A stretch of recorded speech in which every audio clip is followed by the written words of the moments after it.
Yeah, that's an incredible test match for us. I think especially after, which was a tough loss in the first test in Durban, where we were put under pressure for most of the test.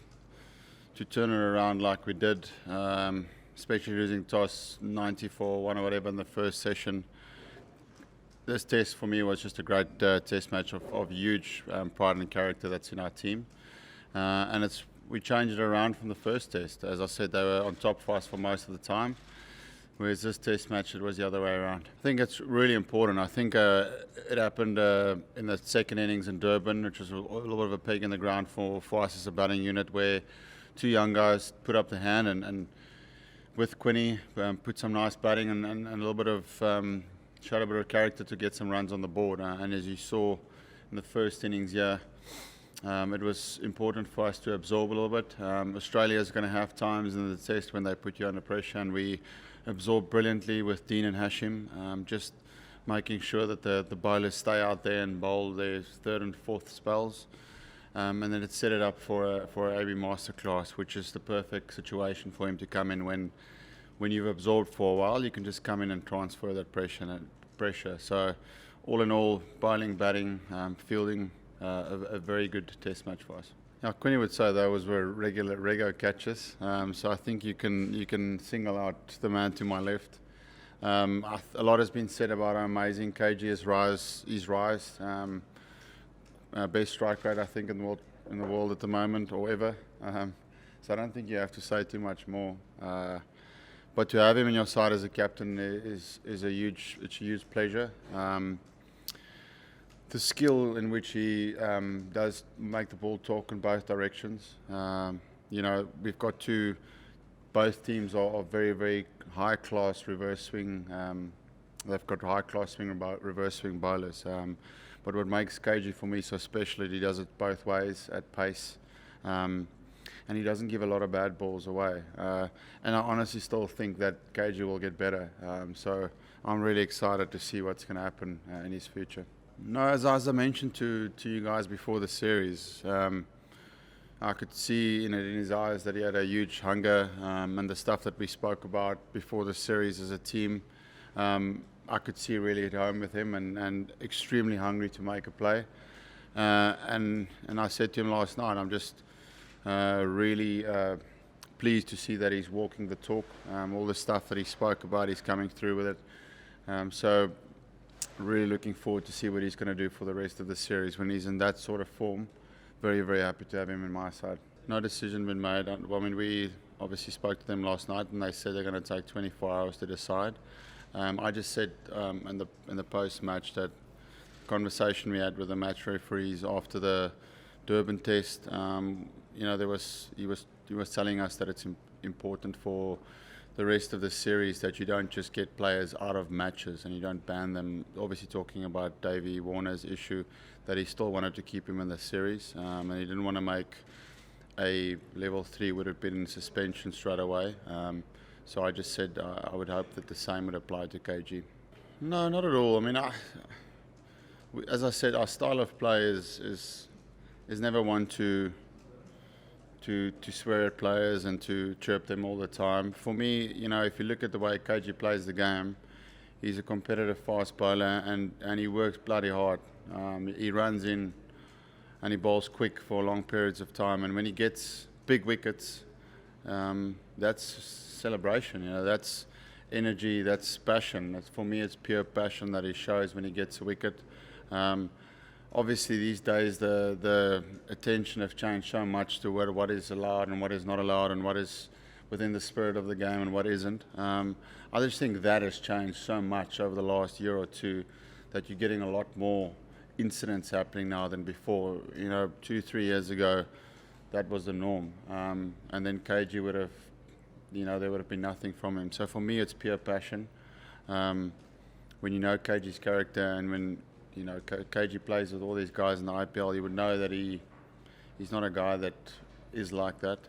It's just pure working hard for wicket, celebrate, and it's like Dale Steyn. I mean, Dale, fortunately for Dale, he just does it at the top of he doesn't follow through and do it. He just does it there where he blows his veins open. KG has 3 or 4 steps and does exactly the same. So for me, I don't get nervous. where the game's going, with every single thing being monitored over TV and what you do and what you say. KG will probably have to get a little bit smarter with when he celebrates a wicket. But for me, I don't see what he does as wrong. I just see it as passion. I'm not 100% sure where Dale is. From my understanding, is that he needed to play a game this week, which he didn't, which will probably set him back a little bit for the third test. I would assume, because our plans for him was to play a game. But I would be praying extra hard then that he would be ready for that third test to make sure that we can have him available if he is. But on the spot now, I would assume probably only the fourth test. I think that's the biggest concern that we face, all teams now, is the fact that everyone just always asks for consistency. So that's why I say one match referee or umpire interprets in another way. So for me, is if you make it so sensitive, then guys will interpret it the wrong way. That's why I think we're just going a little bit too on the sensitive side with everything at the moment, because every single incident is like the cameras. Did you see that? Did you see that? Did you see that? And it's Test cricket. It should be played. As I said, we as a team have got no issues the way the Australian team play their brand of cricket. It's good. It's good for the game of Test cricket. People talk about where's Test cricket going, where's the future of Test cricket. This is, for me, it's an important part of Test cricket, is the battles that you face, the small battles. That is, KG running in for 15 overs, trying to get someone out, and eventually when he gets him out, he has to show that passion. Otherwise, you can just put a bowling machine and a robot to bat. Once again, I think this series has been too much about other stuff. It should be about the cricket. Australia played great in the first test. They were really good. They were better than us. This test match, we turned it around and we played some excellent cricket. And once again, there's a lot of off-field stuff that is taking the shine off, which has been unbelievable performances by KG and especially AB as well, the way that he batted. So that should be headlines every day. How I see it is, I understand it as the charge against KG was a level 2 with, I think, 3 demerit points, and the charge against Davey was a level 2 with 3 demerit points. For me, if you look at those both incidents, one is brushing of a shirt, the other one is a lot more aggressive.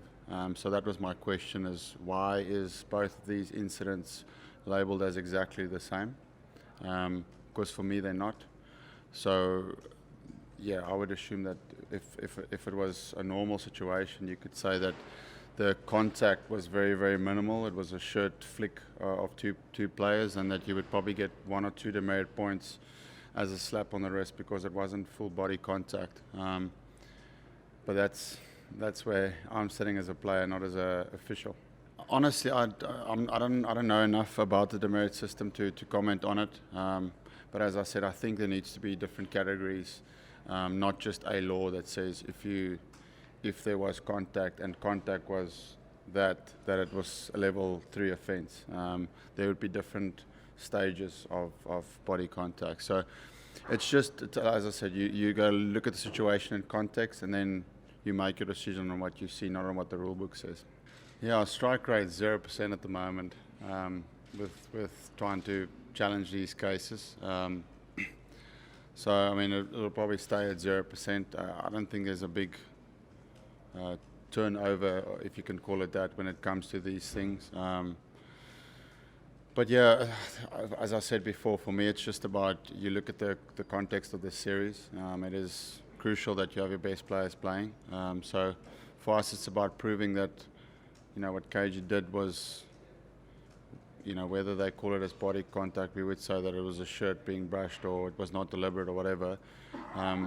Because there's a bigger thing here. There's a series that needs to be played. And as I said, what they mentioned, when the match referee mentioned that there's bigger things to play for you, and that's why I didn't want to ban Davey Warner for 2 test matches and make it a level 3 offence, is because he wants him to play the rest of the series. It's 2 big teams playing. So I just asked the same question.